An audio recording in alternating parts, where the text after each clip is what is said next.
Welcome to Protocol, Property Talk Online by Puri. Nah, seperti yang kita tahu semua, bahwa kalau teman-teman mau beli properti, biasanya pasti akan mencari yang namanya sales in-house, atau enggak, itu adalah kantor agent gitu ya. Dari agent-agent, teman-teman semua berada.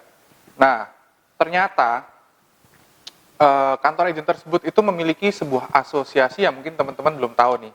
Asosiasinya itu namanya Arebi. Dan di samping saya di sini telah hadir Ketua Arebi Kepri masa jabatan 2021 sampai 2024, yaitu Pak Pandu Dinata Pramono. Oh, nggak usah ya. Nggak usah ya. Ini kan lucu-lucuan aja. Gua kok ini ya. Oke. Jadi sebagai Asosiasi Real Estate Broker Indonesia, sebenarnya maksud dan tujuannya Arebi berdiri ini apa, Pak? Oke, jadi mungkin kita perjelas dulu ya, maksudnya dari Arebi itu artinya apa, kepanjangannya. Jadi Arebi itu kepanjangan dari Asosiasi Real Estate Broker Indonesia. Jadi tujuannya Arebi ini adalah menaungi teman-teman agensi, terutama teman-teman yang telah memiliki badan usaha. Jadi seperti gambaran gampangnya adalah seperti REI. REI kan ada Real Estate Indonesia. Nah, kalau REI itu kan menaungi developer. Nah, kita ini Arebi menaungi agent-agentnya. Ya, jadi bukan in-house nih. Oh iya, Nah, beda ya, paham ya? Bukan in-house. Iya. Jadi agent-agentnya. Lebih ke kantor agentnya lah. Ya, lebih ke kantor agentnya. Jadi dengan adanya Arebi ini ya kita berharap semua agent-agent yang terdaftar di kita itu bisa memiliki satu standar nih, standar profesionalisme dalam memasarkan propertinya.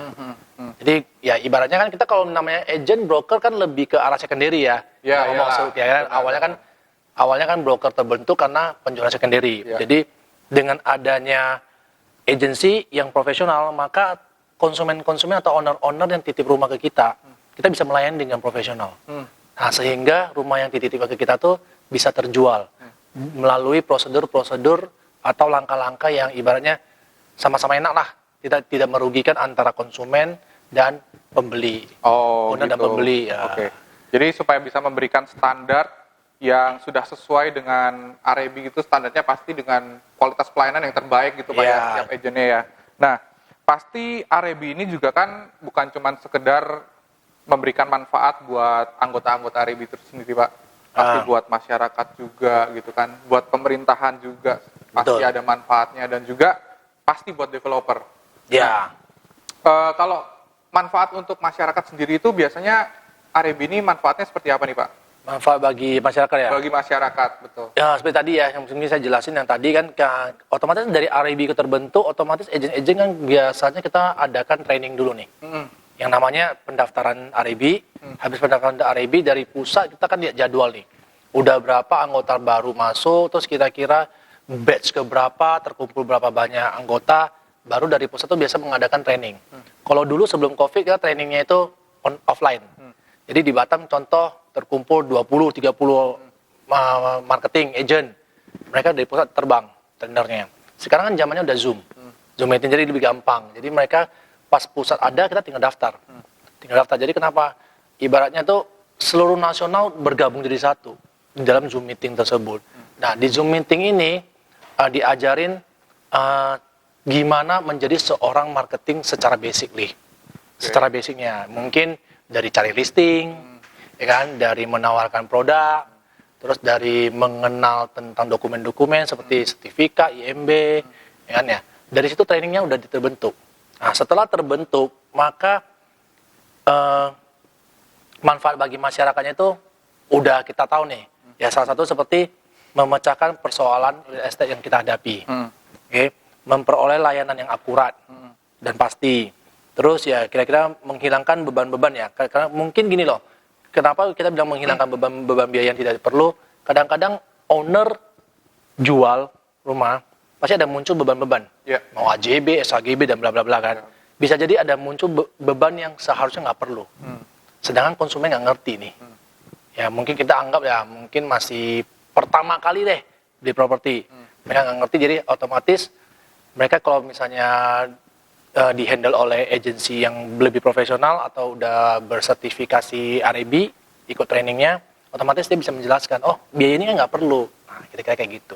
Jadi secara nggak langsung anggota-anggota yang sudah bergabung ke dalam Arebi ini pastinya sudah bisa dibilang menjadi seorang properti konsultan gitu Pak ya. Iya, lebih arah Jadi ke arah sana. untuk konsultasi properti ini jadi supaya kira-kira kalau misalkan ini legalitasnya seperti apa ya gitu ya, terus Iya. juga biaya apa ya yang harus dikeluarkan. Nah, gitu yang ya. kita tahu kan biasanya masyarakat kan nggak semuanya orang ngerti ya. Ah, Yang namanya apalagi kalau namanya Iya, betul. pembeli pertama ya. betul. Yang betul. dia mau beli primary mau beli secondary, intinya ya yang namanya belum pernah beli rumah tiba-tiba beli rumah kan semua pasti blank. Iya. Nah, benar. itulah tugasnya kita agensi-agensi yang berbendera Arebi membantu melayani para konsumen untuk memecahkan solusi tersebut. Apalagi kalau KPR gitu Pak ya, Ya. ada biaya-biaya yang mungkin ABCDE namanya kan. itu banyak banget kan, nanti takutnya nggak diperhitungkan sebelumnya gitu kan, ternyata biayanya sekian nih, wah.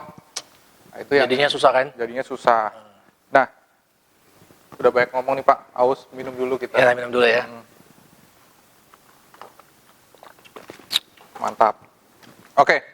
Nah, tadi kan kalau untuk masyarakat itu sendiri Pak, kalau manfaatnya bagi pemerintah ini apa nih Pak? Oke, kalau dari pemerintah kan pertama membantu memecahkan kesempatan kerja. Ya, jadi ibaratnya membuka lowongan kerja lah. Ya. Yang kedua adalah tumbuhnya pendidikan keterampilan sebagai bagian dari pengembangan sumber daya manusia ke arah lebih profesional. Seperti tadi saya di atas jelasin. Jadi lebih ke arah profesional gimana nanti saya jelasin lagi. Yang ketiga adalah kepastian terhadap sumber pendapatan negara melalui mekanisme perpajakan.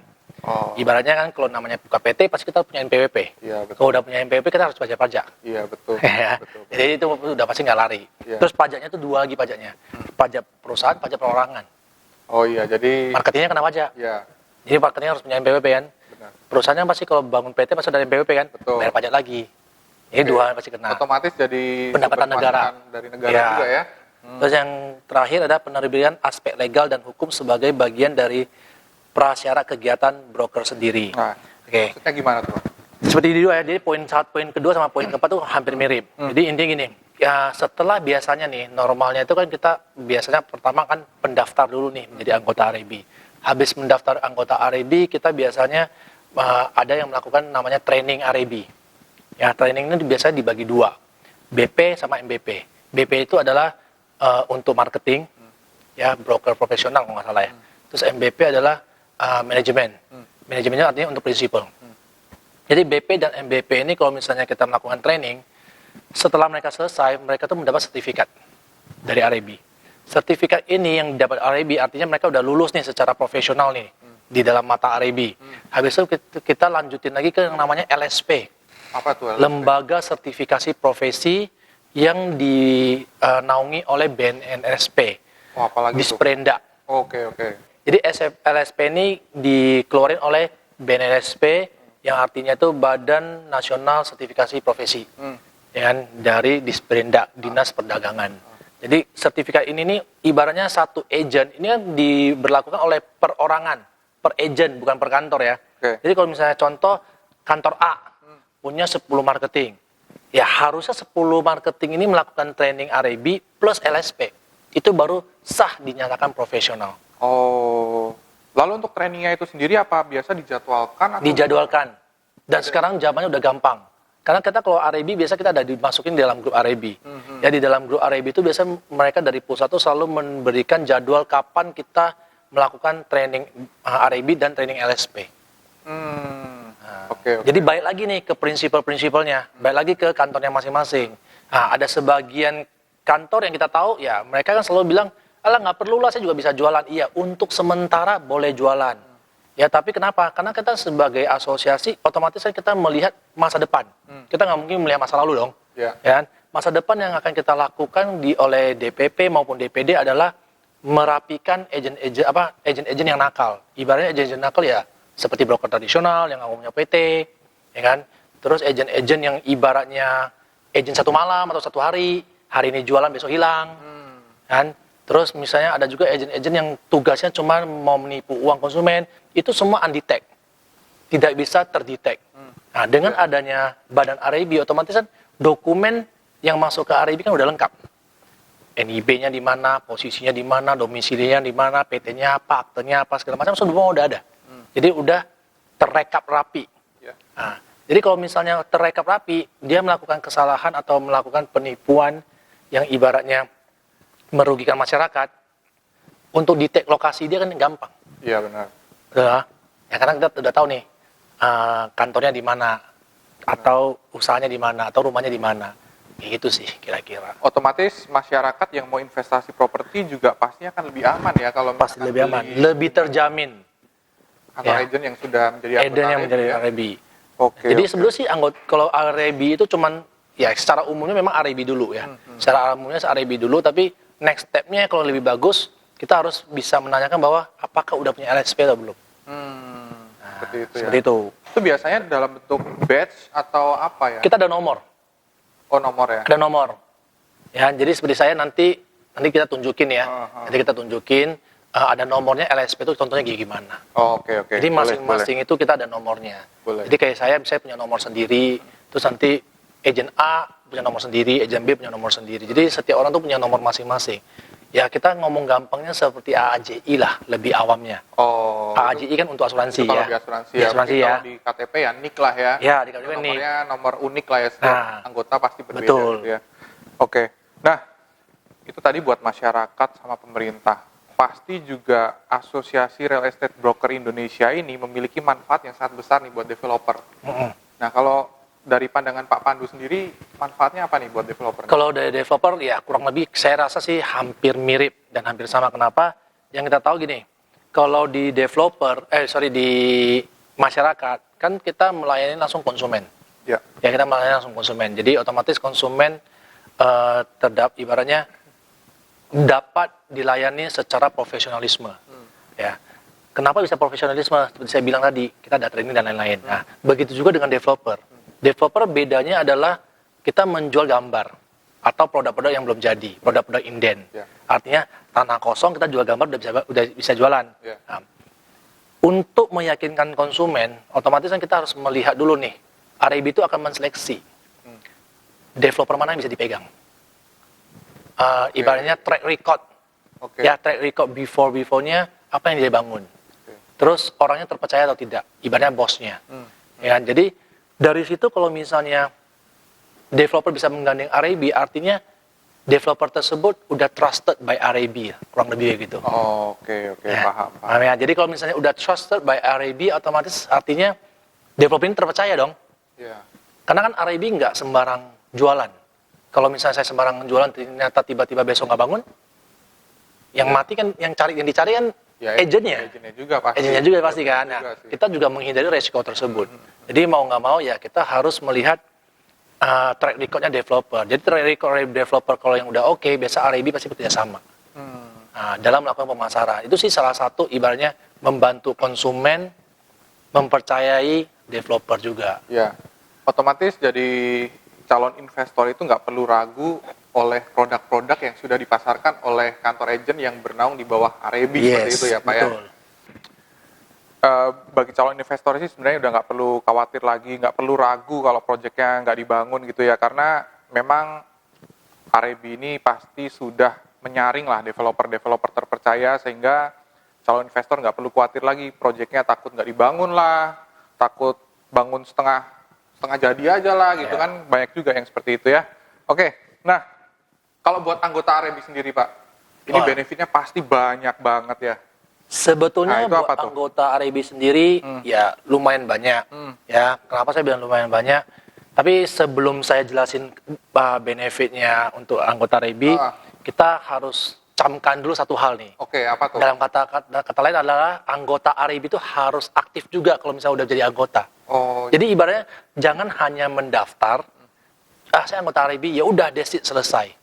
Habis itu kegiatan RAB nggak pernah datang, kumpul-kumpul dengan RAB misalnya kayak kumpul bersama nggak pernah hadir, ya gimana dapat manfaatnya? iya. Kalau Ya. kayak gitu biasa ada kayak tegurannya atau ada masa berlaku Karena atau gimana sih? kita sebetulnya sih nggak ada tegurannya. Karena perpanjangan RAB itu biasanya kita berlaku setahun sekali. Oh, setahun sekali. Jadi setiap setahun kita ada iuran. Oke. Ya, misal pendaftaran angkanya berapa, nanti perpanjangan angkanya berapa. Ya saya mungkin nggak etis ngomong angka lah, nanti langsung hubungin aja. Jadi untuk pendaftaran sama perpanjangan itu ada angka tersendiri. Ya otomatis dari situ kan otomatis kalau misalnya udah daftar, anggota itu sendiri harus aktif juga. Aktif dalam kata arti nggak harus jadi pengurus. Anggota juga punya hak untuk bersuara. Ya. Nah kalau misalnya anggotanya nggak aktif, mau merasakan manfaatnya dari mana? Nah, manfaat apa aja sih? Ya kira-kira gini nih. Kita bisa memperoleh pengakuan, penghargaan, dan perlindungan. Ya, terus yang kedua, kita bisa bersama-sama dapat mengembangkan standar kinerja dan imbalan jasa. Nah, yang nomor 2 itu poinnya kayak gini artinya. Kita anggaplah di secondary, kita ngomong ke secondary ya, karena kan kita broker lebih ke secondary. Secondary katakan titip jual 3%. Dan kalau semua agent yang bernaung di bendera RIB semuanya 3%, konsumen mungkin nggak bisa nego di angka 2%, kira-kira. Bisa nggak menjadi salah satu bahan perbandingan? Si A 2 loh, si A 1 loh, si B ini loh. Nggak bisa. Pasti udah jadi standar ya. Karena udah menjadi standar, 3%. Ya, artinya, pangsa pasar kita, ibaratnya mangkok bisnis kita tuh punya standar. Udah standarisasi sendiri. 3%. Ya, jadi tidak ada konsumen yang memotong-motong lah ya, atau ya nego-nego nggak ada lagi. Tolong jualin rumah dong, 1% nih, gitu. Nggak ada lagi ya. Karena ya betul, kita harus menghargai profesi kita. Karena jujur jual rumah nggak gampang loh. Iyalah. Ya kan? Kita jual punya barang bukan kacang goreng ya, 5.000 satu bungkus. Kita punya satu browser aja udah sekali jual 500 juta. Iya. Ya, jadi kalau misalnya 500 juta cuma dibayar 1%, mending saya kerja di kantoran. Mak comblangin pembeli dan penjual juga susah. Nah, mak comblangin pembeli dan nggak gampang. Belum lagi nego-nego ini dalam-dalamnya kan. Benar. Nah, makanya orang selalu bilang, wah, agent properti penghasilannya besar. Iya, penghasilan besar kalau kalian nggak nego. Dan nggak malas ya, Pak? Nggak malas. Dan harus aktif ya. Benar. Kalau banyak nego kita juga nggak besar pendapatannya. Iya sih. Oke. Benar. Terus, lalu apa lagi, Pak? Terlindungi dari tindakan-tindakan yang melanggar norma-norma etika. Jadi sebetulnya sih di dalam pengurus RIB itu ada yang namanya bagian seksi, ibarat seperti seksi kode etik. Seksi kode etik. Seperti seksi kode etik. Jadi tugasnya seksi kode etik ini apa? Yang namanya broker sama broker pasti ada miskomunikasi. Ya. Wajar dong? Ya. Pasti ada lah. Mau seperfect apapun manusia, pasti PTA sama PTB pasti ada slack. Ya. One day. Di saat slack, mereka tinggal memberitahu kepada RIB, maka dari sisi RIB, dari sisi seksi kode etik akan maju untuk menengahi kasus masalah tersebut. Itu biasa yang kita ada. Oke. Jadi kalau jadi penengah juga itu sesama agent. Kalau sesama agent dengan konsumen atau agent dengan owner sama juga. Asal ada surat masuk ke kita, kita pasti akan memberikan solusi. Karena kita ada pengurus di bagian tersebut. Yang namanya kode etik kan. Yeah. Nah, itu semua akan kita bantu lah ibaratnya. Jadi balik lagi, bisa dibilang balik lagi, anggotanya aktif atau enggak. Kalau cuma dia cuma bisa berkoar-koar doang ya sama aja bohong. Iya. Ya. Betul. Ya, terus kita bisa juga bersama-sama dapat mengembangkan penelitian dan pengembangan peranata-peranata. Ya, jadi juga bisa memperoleh atau tukar-menukar informasi. Karena RIB tidak hanya di Batam. Tidak hanya di Kepri, tapi se-Indonesia. Jadi ibaratnya saya punya PT lokal. Ya, lokal dalam kata arti cuman ada di Batam tok. Yeah. Tapi saya pengen jual, kebetulan saya ada konsumen nih, yang pengen cari daerah Jakarta misalnya. Karena kita anggota RIB, kita ada di grup RIB, terus kita butuh network, kita tinggal cari teman kita di Jakarta. Kenalan aja dengan anggota RIB di Jakarta. Oke. Akhirnya apa? Yang akhirnya kita punya koneksi kan? Benar. Jadi saling bantu juga. Ini saling bantu juga kan? Supaya closing. Ya, karena bisnis kan tidak hanya di lokal aja. Ya, setuju sih. Ya, betul kan? Jadi developer aja bisa keliling-keliling. Ya, masa kita cari secondary nggak bisa keliling-keliling? Benar. Itu networking namanya. Ya, itu networking. Jadi habis itu juga ada namanya yang seperti saya bilang kan, melalui pengembangan pendidikan tenaga profesional, melakukan training. Terus juga ada wawasan baru dan kerjasama dengan internasional. Ada juga seksi yang berhubungan dengan internasional. Itu namanya seksi hubungan antar organisasi. Jadi RIB itu bisa ketemu dengan asosiasi yang di Singapura, di Malaysia itu bisa. Oke. Itu artinya kolaborasi. Kolaborasi dengan asosiasi yang ada di negara lain. Yang ada di negara lain. Okay. Jadi tidak hanya di Indonesia. Jadi itu ibaratnya hubungan antar internasional itu ada. Tapi sorry Pak, tadi kan bilang katanya ada training nih untuk anggota-anggota RIB. Nah itu biasanya trainingnya itu dijadwalkan setiap apa atau gimana gitu? Training itu biasanya tuh 3 hari aja. Oh 3 hari 3 awal hari aja? awal aja. Oke. Karena basic punya training semuanya akan dituangkan dalam waktu 3 hari. Oke. Itu biasanya training mengenai apa aja tuh Pak? Yang sudah saya bilang kan, basic tentang properti. Basic. Pengenalan tentang sertifikat-sertifikat, Oh legalitas. Gitu ya? perkenalan gimana cara mengambil listing, mendapatkan listing, gimana cara memasarkan, nah yang basic-basic lah. Basic-basic ya. Basic. Lalu kalau misalkan nanti pas ternyata setelah Itu kan training untuk agentnya, kalau untuk manajemennya gimana menghandle agent-agentnya. Oh iya, menghandle anggotanya itu ya. Nah, biasanya kalau misalkan anggota sudah selesai training 3 hari itu, terus ternyata ilmu yang didapatkan ini belum terlalu terserap dengan baik gitu. Apakah biasanya akan ada training kelanjutannya atau seperti apa? Training kelanjutannya biasa kan mereka tuh ada kelasnya, misalnya dari basic jadi advance kan. Itu tergantung pusat atau buka atau nggak buka. Jadi kalau misalnya butuh training yang lebih, otomatis kan kita harus membayar ya ibaratnya. Ya justru namanya trainer, kalau dari pusat kan kita harus ada bayarannya, kayak ada fee yang ditanggung ya. Asal kita kalau misalnya di sini mencakup satu kuota, kita minta training lebihan ya kita tinggal submit aja. Oh gitu. Tinggal submit aja. Oke. Tapi basically sampai sekarang tuh nggak pernah kenapa, karena yang rata-rata yang udah ikut training RAB adalah orang-orang yang pernah terjun di dunia properti. Oh jadi dia bukan fresh graduate lah, bukan tiba-tiba lulus dari universitas buka kantor langsung ikut training, nggak ada, jarang sih. Yang ada ikut RAB itu adalah pelaku bisnis. Jadi seenggaknya udah basicnya udah ada ya. Basicnya udah ada. Jadi tinggal mengembangkan. Jadi lebih ke development lah. Ada lagi nggak Pak benefitnya nih buat anggota-anggota RAB secara khususnya nih? Secara khususnya, ya sebetulnya sih secara khususnya sih lebih ke arah training ya. Kita lebih ke arah training, terus ya networking sebetulnya. Terus ya kita juga ibaratnya lebih ke arah, sebenarnya kayak gini loh, kalau misalnya kita punya plan ya, misalnya RAB kan ada kalender kerja.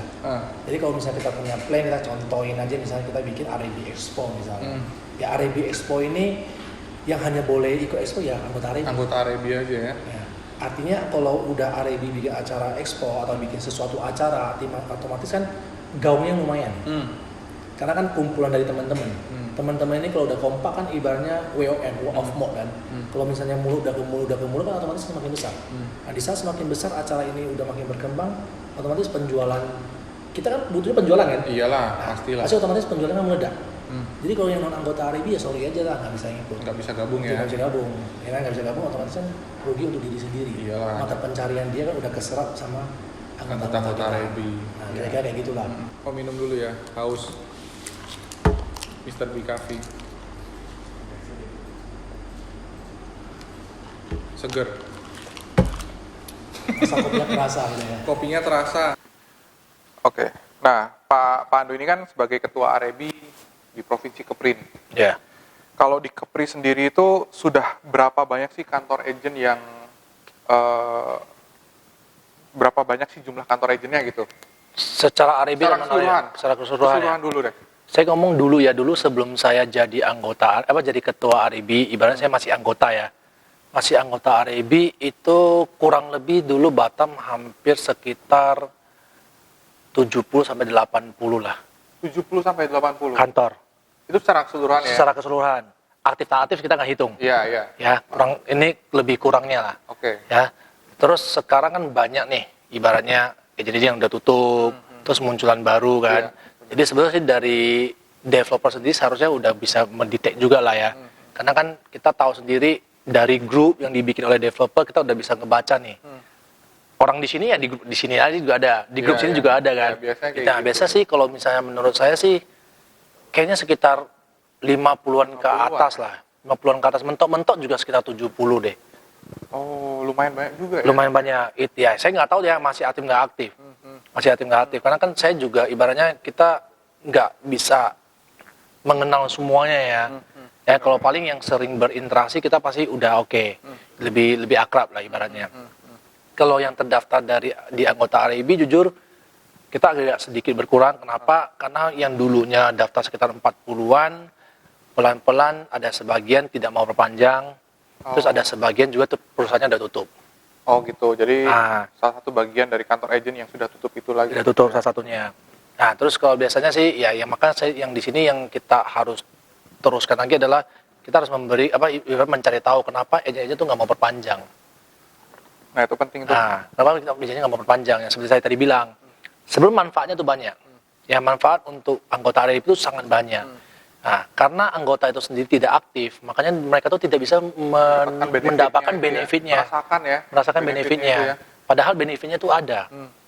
Ya kenapa? Karena kan RIB sendiri ke depan tuh pasti banyak program.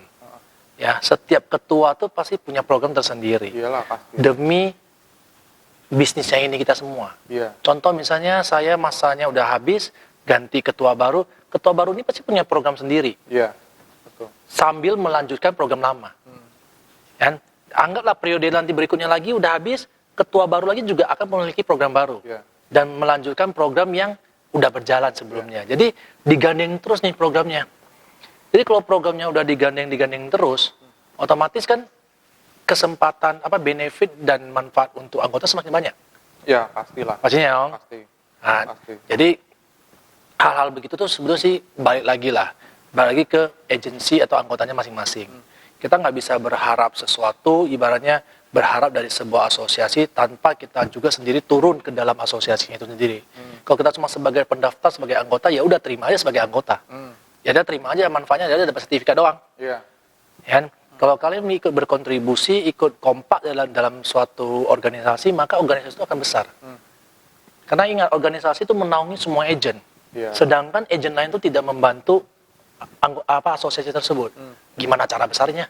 Iya, benar. Jadi Logiknya gue gitu saling ya. Support lah ya. Saling istilahnya, support. Gitu ya. Nah, sama lah dengan kita anggap seperti bisnis lah. Yang namanya asosiasi itu ya mirip dengan bisnis kita. Kita buka kantor agensi, tanpa marketing, kita juga setengah mati. Ya, ada marketing, nggak ada leader, kita juga setengah mati. Yang ada harus apa? Komunikasi antara leader dan marketing. Iya. Baru kantor ini bisa besar. Benar. Sama, asosiasi juga begitu. Ada ketua, ada pengurus. Ya kan? Ketuanya aktif, pengurus yang nggak aktif juga mati. Iya. Pengurus yang aktif, ketuanya nggak aktif juga susah juga. Iya. Apalagi kalau mau butuh anggota yang aktif. Iya. Nah, jadi harus ada saling interaksi, saling komunikasi dengan baik. Maka asosiasi akan besar. Iyalah, komunikasi itu memang penting banget sih Ya. membesarkan sebuah. Cuma yang paling disayangkan adalah anggota-anggota RIB itu kebanyakan selalu mikir sisi negatifnya terus. Oh, apa tuh? Sisi negatifnya adalah apa sih manfaatnya join RIB, atau saya join RIB nggak join RIB saya tetap bisa jual kok. Nah, negatif begini ini yang harusnya menurut saya itu mulai dihilangkan. Kenapa? Semakin kita kompak, semakin kita berkumpul, maka kekuatan kita untuk berjualan atau ibaratnya berbisnis secara fair itu secara sehat ya, lebih luas. Lebih luas dalam kata arti apa? Nggak usah takut lah, ibaratnya konsumen ini saya kenal atau nggak kenal. Yang namanya rezeki itu nggak kemana-mana kok. Iya. Yang namanya rezeki nggak kemana-mana kan. Tapi kalau misalnya kita semuanya kompak, kita semuanya memiliki profesional yang sama, orang tinggal memilih. Secara otomatis orang akan melihat, oh ini non RIB ya, udah saya nggak mau pakai, saya mau pakainya RIB. Iya. Kan baik lagi, manfaatnya kan baik lagi kan Betul. ke RIB-nya. Betul. Ya, Gitu. memang mungkin untuk saat ini sih banyak sekali masyarakat atau calon investor itu yang belum terlalu mengerti nih tentang RIB itu seperti apa dan manfaatnya. Kalau misalkan mau investasi menghubungi anggota-anggota RIB itu manfaatnya seperti apa juga mungkin banyak yang belum tahu. Makanya di sini kita pengen memberikan informasi itu seperti itu. Betul. Mungkin teman-teman juga bisa lihat ya. Mungkin kemarin kalau nggak salah saya pernah baca beberapa berita. Dan berita ibaratnya terjadi penipuan oleh agensi. Ada, tapi nggak di Batam. Ya. Di luar Batam. Ya mungkin bisa cari nanti ya di Google ya. Kayaknya masih ada sih. Jadi terjadi penipuan tuh, mereka melakukan transaksi itu dengan dengan agensi yang tidak berbadan hukum. Oh. Oke. Nah, modal percaya aja. Ibaratnya broker tradisional. Iya. Ya kan? Modal percaya, melakukan transaksi, akhirnya uang itu nggak distorin. Dibawa kabur. Wah. Siapa yang mau Ngeri tanggung jawab? Ngeri kalau gitu ya. Pertanyaannya siapa mau tanggung jawab?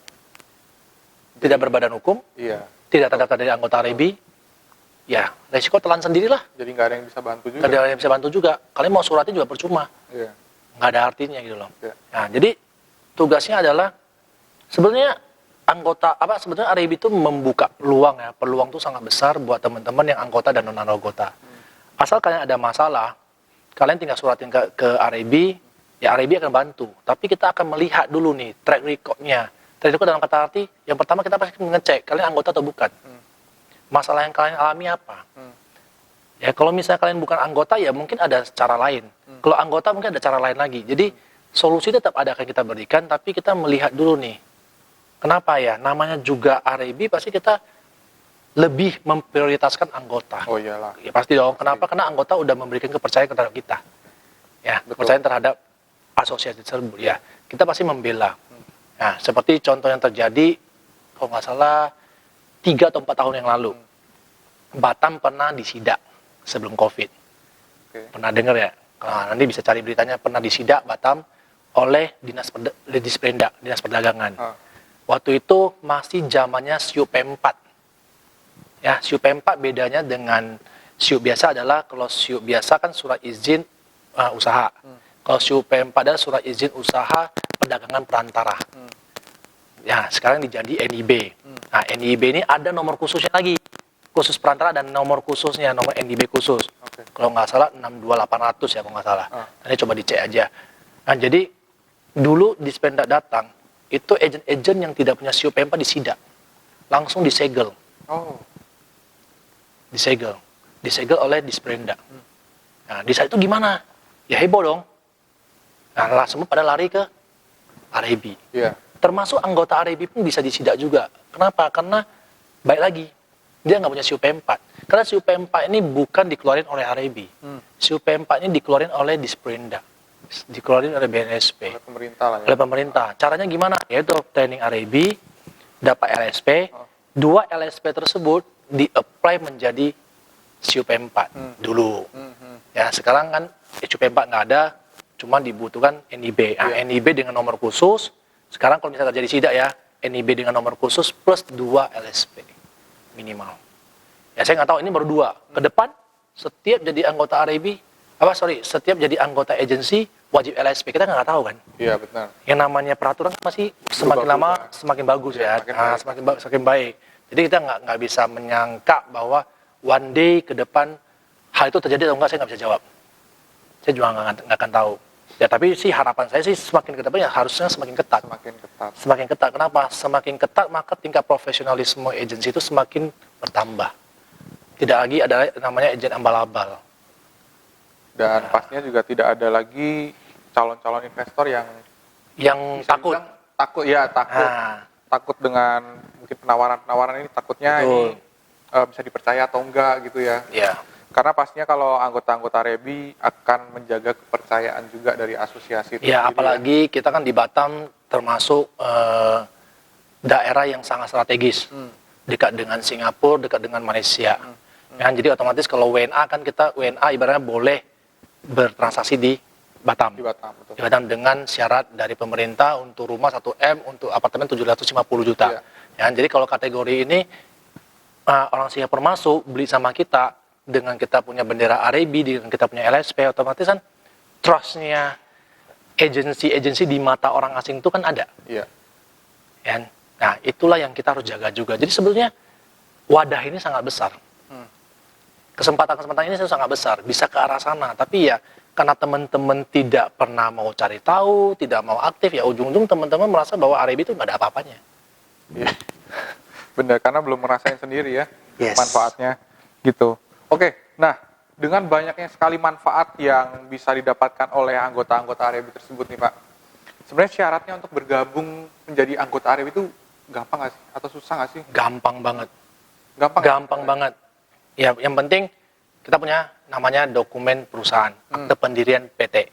Ya, dan syarat-syaratnya seperti ya NIB, lengkap lah ya, akte NIB, mungkin domisili. Iya. Ya, pasti NPWP perusahaan ya, Betul. sama KTP pemegang saham. Oh. Itu udah pasti. Nah, udah lengkap, tinggal datang ke sekretariat RAB, ya yang kebetulan satu kantor dengan kantor Promax, ya kan. Nah, jadi tinggal datang cari adminnya, tinggal minta form, isi, selesai, sama bayar iuran. Cuman gitu aja. Cuma gitu doang. Lalu prosesnya berapa lama Pak sampai benar-benar dia? Udah daftar itu udah termasuk jadi anggota. Oh, udah langsung jadi anggota. Udah langsung jadi anggota. Cuman masih ibaratnya nanti kan dapat sertifikat keanggotaan. Cuma masih belum masuk dalam kategori profesionalisme. Kenapa? Karena kan belum training. Belum training ya. Jadi Ya. PT-nya ini Oke, udah paham. terdaftar. Paham. Nah, jadi PT udah terdaftar, nanti kita masukin ke dalam grup. Di dalam grup nanti kita akan info kapan trainingnya, tinggal daftar aja trainingnya. Nah, udah daftar training kan, udah dapat training kan? BP sama MBP yang saya bilang kan? nanti tinggal tunggu lagi kapan ada LSP. Ada LSP, ya udah bayar lagi, daftar lagi ujian. Nah, setelah LSP-nya muncul, udah dianggap sah sebagai agen yang profesional. Oke, paham. Nah, pertanyaan terakhir nih Pak, sebagai ketua Arebi Kepri ya Pak, menurut Pak Pandu sendiri ya, potensi investasi properti di Batam itu seperti apa Pak? Pertanyaan terakhir nih. Potensi investasi di Batam ya. Menurut saya sih kalau di Batam ya, kita lihat dari kantor saya sendiri deh. Ya, walaupun saya sebagai ketua Arebi kan saya punya kantor juga. Jadi kita lihat dari kantor saya sendiri, mungkin di awal kita tarik mundur dulu ya. Pas awal COVID memang penjualan agak susah. Ya, pas awal COVID penjualan memang agak susah, tapi di tahun kedua masuk ke COVID itu penjualan udah mulai membaik. Jadi sekitar tahun 2020 lah. 2020 kita mulai COVID. Mulai COVID. Jadi 2021. 2021. Nah, penjualan udah mulai meningkat. Ya memang developer banyak yang tahan nih. Tahan proyek-proyek baru ya. Mungkin ada sebagian yang launching. Tapi kita kan lebih ke arah, kita ngomongnya secara umum pasti broker kan larinya ke secondary. Secondary tahun 2020 penjualan lumayan bagus. Penjualan lumayan bagus. Terus juga primary ya kayak Monde City kan penjualan juga bagus ya. Jadi secara grafik di 2020 tuh udah mulai meningkat nih. Udah mulai meningkat. Ya, saya sih harap 2021 ini sebetulnya sih proyek semakin banyak. Proyek semakin banyak, ya pembeli pasti ada lah ya. Pembeli juga pasti juga ada. Jadi kalau saya melihat untuk perkembangan propertinya, nggak dari pembeliannya sih, Batam kayaknya semakin maju. Karena banyak developer udah menggerak nih.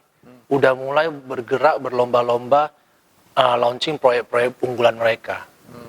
Jadi udah mulai banyak developer yang menggunakan proyek-proyek. Apalagi belakang-belakang ini kan dengar-dengar pelabuhan-pelabuhan dari Singapura, Malaysia kan udah mau buka nih. Ya kan, yang dulu mungkin Harbour Bay belum buka, sekarang Harbour Bay udah buka. Harbourfront. Harbourfront udah buka. Ya, jadi selama ini dari Tanah Merah kan sekarang udah buka. Jadi otomatis kan ini bisa ngundang para wisata untuk masuk lagi. Apalagi orang-orang asing yang pengen beli properti di Batam. Sebenarnya kalau untuk orang asing yang ke Batam itu kemampuan untuk investasi propertinya ada banget ya. Ada ya. Ada lah, kemampuannya ada. Ya kita nggak ngomong semuanya lah ya, tapi pasti ada lah kesempatan itu. Iyalah. Ada. Oke. Nah, baik. Jadi kesimpulan dari pembicaraan kali ini dengan Ketua Arebi Kepri, masa jabatan 2021 dan sampai 2024, jadi banyak sekali manfaat yang akan didapatkan oleh anggota-anggota Arebi yang bergabung tentunya ke Arebi ya pastinya ya. Karena selain training, juga bantuan hukum, lalu juga pasti akan bisa mengembangkan jaringannya, networking dengan mungkin bisa jadi produk-produk yang ada di luar kota seperti itu ya. Dan tentunya juga akan menambah wawasan-wawasan baru seperti itu ya kurang lebih ya Pak Pandu ya. Nah, kira-kira ada Pak Pandu yang ingin ditambahkan untuk para penonton nih? Kalau dari saya sih gampangnya gini ya. Selalu gunakan jasa agen-agen yang udah bernaung dalam bendera Arebi. Kenapa? Karena agen-agen yang udah bernaung di bendera Arebi, data-datanya udah kita rangkum. Ibaratnya data-datanya, prinsipal-prinsipalnya udah kita rangkum, udah kita tahu nih siapa owner-ownernya. Jadi untuk transaksi-transaksi yang ibaratnya butuh kepercayaan, apalagi transaksi-transaksi yang nilainya gede, lebih bagus sih menggunakan agen-agen yang telah bernaung di bendera Arebi. Ya, supaya transaksi para konsumen, para investor lebih terjamin dan aman. Oke, luar biasa sekali tambahannya ya. Jadi untuk calon investor supaya nggak perlu khawatir itu bisa mencari ya yang di bawah bendera Arebi ya, gitu ya Pak Pandu yang khususnya. Nah, ini harus dihabisin dulu nih Pak. Ini kopinya enak banget nih dari Mr. B Coffee. Mr. B Coffee. Mr. B Coffee. Yang buat yang pengen ngopi-ngopi itu tinggal klik di sini. Tinggal klik di sini aja. Ini di bawah ini nih alamatnya. Itu lokasinya deket banget di Batam Center. Ini kopinya seger nih. Oke, nah tadi slogan Arebi gimana Pak Pandu? Oke, Arebi dari kita, oleh kita. Oke, yuk kita bareng-bareng yuk. Arebi dari kita, oleh kita, untuk semua. Protokol Properti Talk Online by Puri.